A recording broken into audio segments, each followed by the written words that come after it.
नहीं दिया।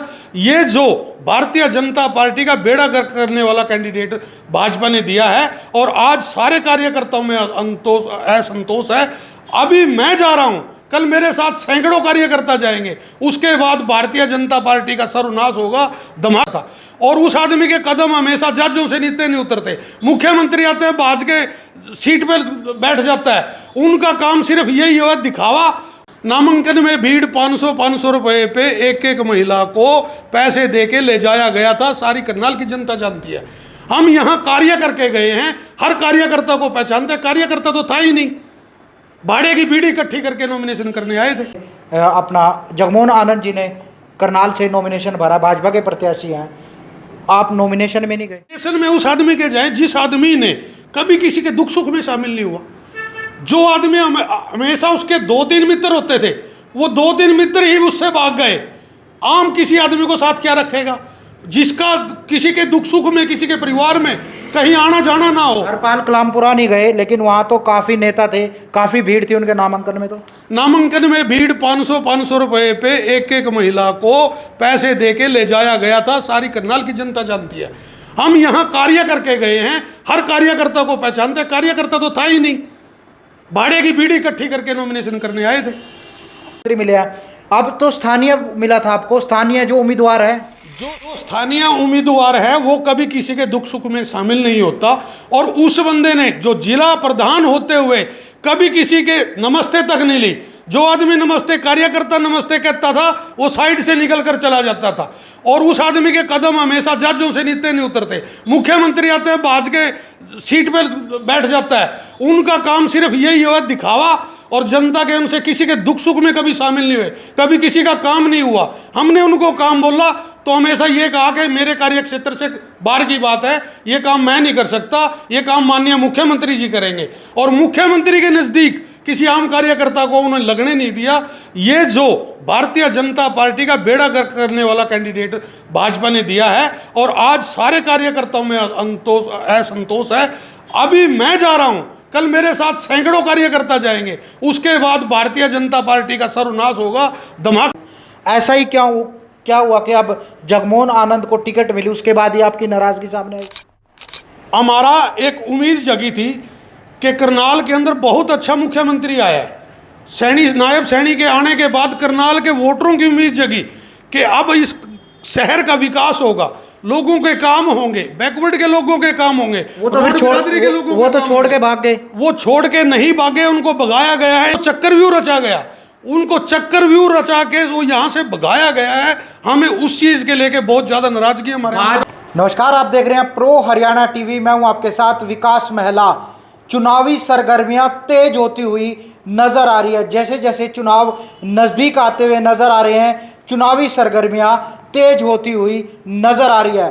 भाजपा को झटके पर झटके लगते हुए नजर आ रहे हैं। एक और बड़ा झटका आज पार्टी को लगा है, जहां पर जो कद्दावर नेता हरपाल कलामपुरा ने पार्टी छोड़ कांग्रेस का दामन थामा है। आज प्रो हरियाणा टीवी के दफ्तर पहुंचे हैं। हरपाल जी, आपका स्वागत, आप प्रो हरियाणा टीवी पे पहुंचे हैं। सबसे पहला क्वेश्चन, आपने पार्टी क्यों छोड़ी? पार्टी छोड़ने के मेरे कई कारण हैं। सबसे मेन कारण ये पार्टी का है कि जो उपेक्षा, ग्रामीण क्षेत्र की उपेक्षा, भारतीय जनता पार्टी के 10 साल के राज के अंदर ग्रामीण क्षेत्र की उपेक्षा की गई है। भीड़ और रैलियां जो इकट्ठी करते हैं वो ग्रामीण क्षेत्र के लोग करते हैं। जब भी कहीं रैली होती है तो गांव के अंदर बसें भेज दी जाती हैं, वहाँ के लोग भीड़ इकट्ठी करते हैं और शहर के लोग अपनी कार में 2-2 आदमी बैठकर चले जाते हैं। और जब भी किसी काम की बारी आती है, गांव की तरफ देखा नहीं जाता। कोई भी 10 साल के अंदर किसी भी तरह के पद के अंदर, चाहे वो किसी बोर्ड का पद हो, चाहे कोई चेयरमैनी की बात हो, चाहे कोई ग्रीवेंसीज कमेटी की बात हो, किसी ग्रामीण का आज तक 10 साल के अंदर भारतीय जनता पार्टी में कोई नाम नहीं गया। इतनी बुरी तरह उपेक्षित हमारे गांव के लोग हैं इस पार्टी से कि हमने बहुत उम्मीद के साथ गांव के लोगों के हम काम लेकर जाते हैं। भारतीय जनता पार्टी के नेताओं के पास काम लेके जाते हैं, वो पहले कागज को देखते हैं, उसको उल्टते पुलटते हैं, उनमें कमियां निकालते हैं और बाद में बोल देते हैं ये हमारे कार्य क्षेत्र से बाहर की बात है और लोगों को, ग्रामीण लोगों को वो टकरा देते हैं। और जबकि शहर के लोगों के वो कार्य करते हैं, गाड़ी में बिठा के मुख्यमंत्री हाउस ले जाते हैं, और दूसरे काम करते हैं।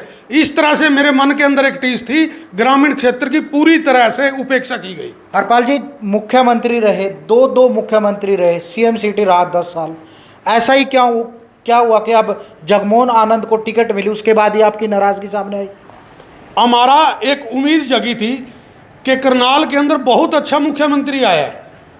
नायब सैनी के आने के बाद करनाल के वोटरों की उम्मीद जगी कि अब इस शहर का विकास होगा, लोगों के काम होंगे, बैकवर्ड के लोगों के काम होंगे। वो तो फिर छोड़ के भाग गए। वो छोड़ के नहीं भागे, उनको भगाया गया है। एक इस तरह का चक्कर व्यूह इर्द गिर्द पूरा कर दिया गया और उस चक्कर में उनको फंसा दिया गया।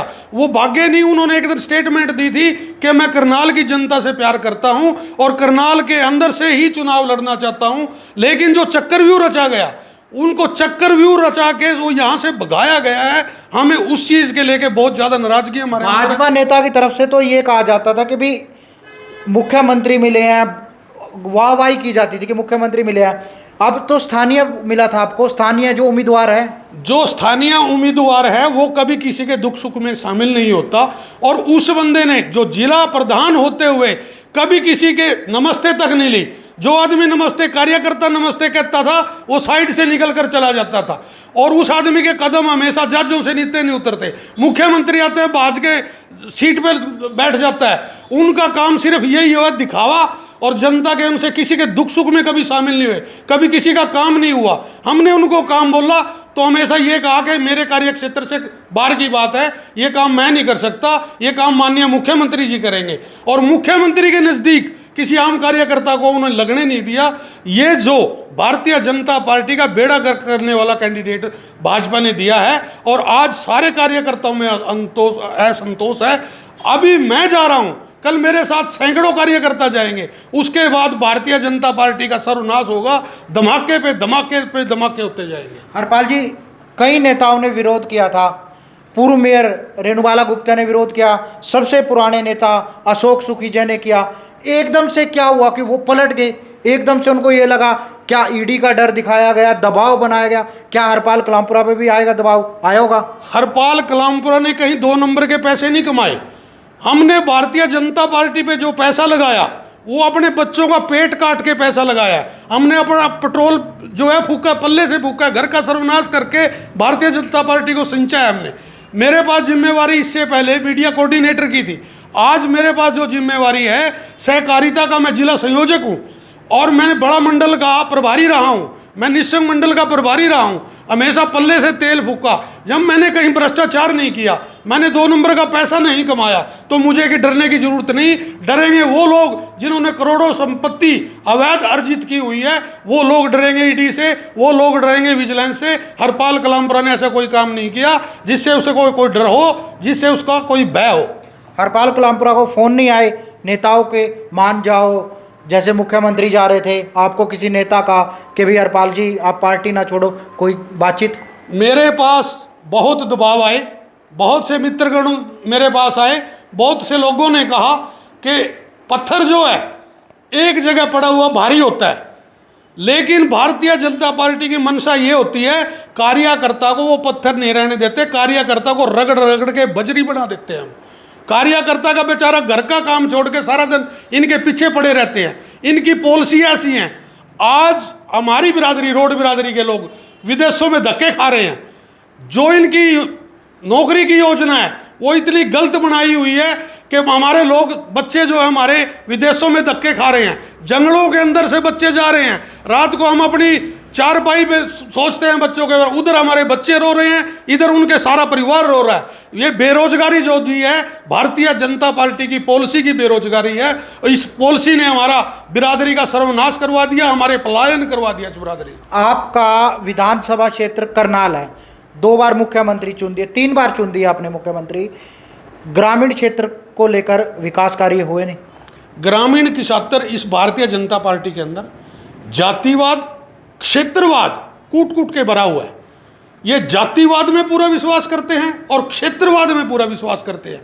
ये सिर्फ शहरी लोगों को ही भारतीय जनता पार्टी का वोटर समझते हैं। ग्रामीण क्षेत्र के किसी आदमी को कभी कोई तवज्जो नहीं देते।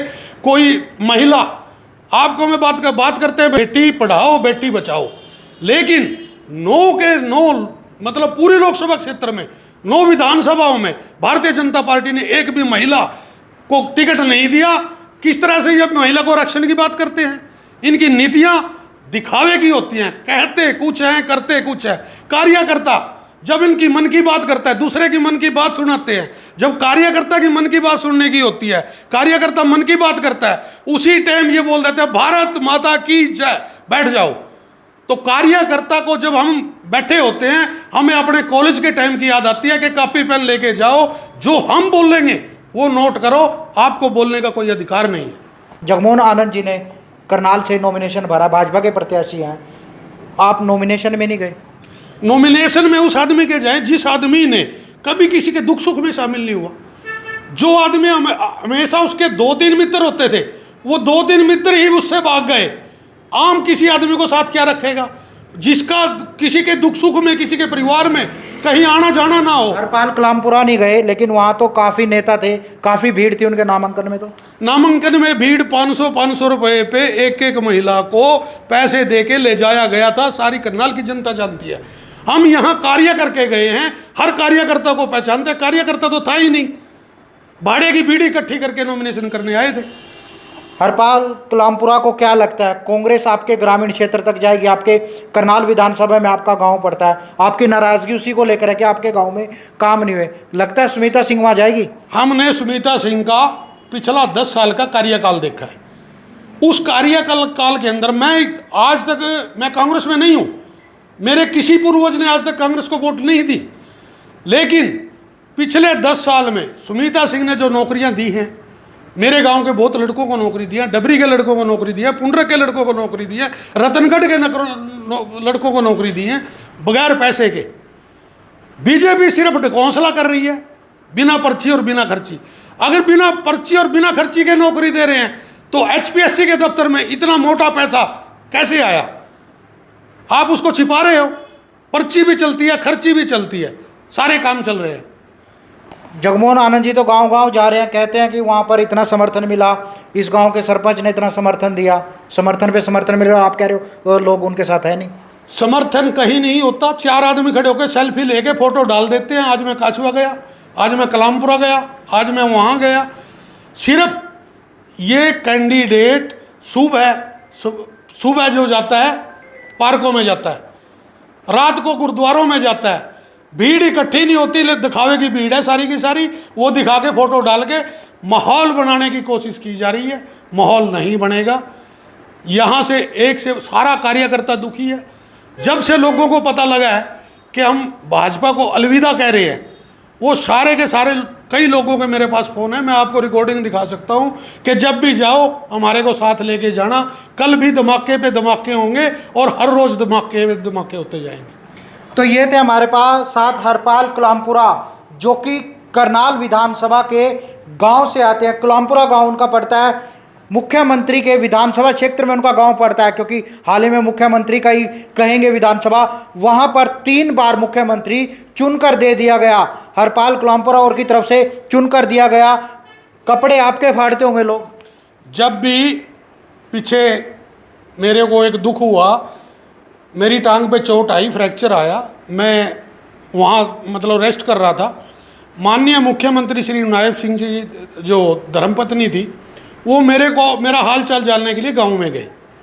तो जब लोगों को पता लगा कि मुख्यमंत्री की पत्नी यहाँ आई हुई है तो इनके संबंध अच्छे होंगे, माननीय मुख्यमंत्री के साथ संबंध अच्छे होंगे, लोग काम लेके मेरे पास आए। मैंने इनसे बात की। किसी आदमी के अंदर आज अगर भाजपा के किसी कार्य के अंदर, जिले के अंदर किसी के साथ कोई अनहोनी हो जाती है तो एक भी भारतीय जनता पार्टी का स्थानीय नेता ऐसा नहीं है जो काम करवा के दे, उसके दुख सुख में साथ जाए। सारे के सारे पल्ला झाड़ते हैं और टरकाने की कोशिश करते हैं। गांव के लोग हमारे पास काम के लिए आते हैं, लेकिन हम ऐसा आए हैं, काम नहीं करवा सकते, सब पल्ला झाड़ते हैं। इसलिए हम हाथ जोड़ के उन लोगों को बोलने लग जाते हैं, भाई इनका कलेश कटने वाला है, इनका कलेश कटने दो, आगे जो सरकार होगी उनमें आपके काम होंगे। इसलिए हम गांव वालों लोगों को ढांढस बधाते हैं। तो ये थे हमारे साथ हरपाल कलामपुरा, जो कि कलामपुरा गांव के रहने वाले। हम करनाल विधानसभा क्षेत्र में इनका गांव आता है, कई गांव आते हैं। गांव की अनदेखी को लेकर उन्होंने भाजपा को छोड़ दिया और कांग्रेस का दामन थाम लिया, क्योंकि उनका कहना है कि जब 10 साल सुमित्रा सिंह एमएलए रही हैं उन्होंने काम किए हैं, इसी उम्मीद से उन्होंने कांग्रेस का दामन थामा है। भाजपा पर आरोप लगाए किस प्रकार से जो भ्रष्टाचार होता है, वो गांव में उनके कोई काम नहीं हुआ, लोग उनके कपड़े फाड़ते हैं, क्योंकि जब नेता के घर मुख्यमंत्री आता है, मुख्यमंत्री के जो बड़े नेता आते हैं तो सोचते हैं कि काम करवाएंगे हरपाल कलामपुरा जी, लेकिन जब काम लेकर जाते हैं काम नहीं होते। इसी पीड़ा से, इसी दुख की वजह से उन्होंने जो भाजपा का दामन छोड़ दिया और कांग्रेस का दामन थामा। उन्हें उम्मीद है कि अब कांग्रेस में शायद उनके जो गांव है विधानसभा करनाल में आते हैं, अब वहां पर विकास हो पाएंगे। देखने वाली बात होगी कि किसकी सरकार बनती है। हालांकि हर नेता कहता हुआ नजर आ रहा है कि उनकी सरकार बननी है, लेकिन जो पेटी जब खुलेगी 8 तारीख को तभी पता चल पाएगा कि किसकी सरकार बनती है, कौन नेता काम करवाता है। लेकिन कहीं ना कहीं जो प्रत्याशी है भाजपा के, उनसे भी काफ़ी नाराज दिखे हरपाल कलामपुरा, क्योंकि उनका कहना है कि वो पैर उनके जहाज़ों से नीचे नहीं उतरते हैं। इस प्रकार से हरपाल कलामपुरा कहते हुए नजर आ रहे हैं। देखने वाली बात होगी कि विधानसभा चुनाव में कौन कौन लोग अब दामन छोड़ते हैं भाजपा का, किसका दामन बैठते हैं, किसके जहाज में जो नेता है वो बैठते हैं और किसका जहाज उड़ान भरता है। लाइव तस्वीरें आप देख रहे हैं प्रो हरियाणा टीवी के माध्यम से। मैं हूं आपके साथ विकास महला, प्रो हरियाणा टीवी।